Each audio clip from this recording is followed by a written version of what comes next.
কুলচা, পরোটা, নান তিনটের স্বাদ পেয়ে যাবেন এই একই পরোটাগুলোর মধ্যে। তেল ছাড়া মাত্র 5 মিনিটের মধ্যে এই সুস্বাদু পরোটাগুলো তৈরি করে ফেললাম। আর খেতে দারুণ টেস্ট হয় বন্ধুরা।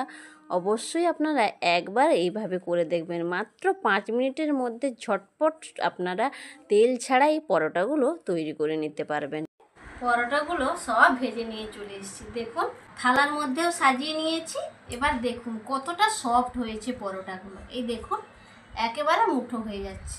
এই দেখুন কতটা সফট হয়েছে পরোটা। তো আমি ছিঁড়েও দেখাচ্ছি আপনাদের। এই দেখুন কত সুন্দর সফট হয়েছে পরোটা।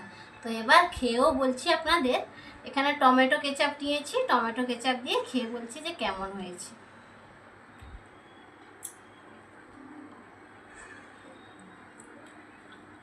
ভীষণ টেস্টি হয়েছে বন্ধুরা, সত্যি খুবই সুস্বাদু হয়েছে পরোটাগুলো।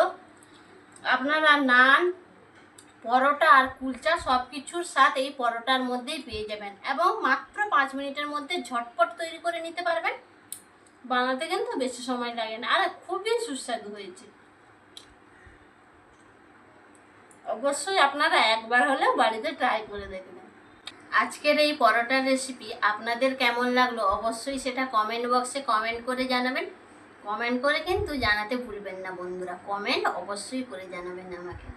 ভালো লাগলে লাইক, শেয়ার, সাবস্ক্রাইব করে পাশে থাকবেন।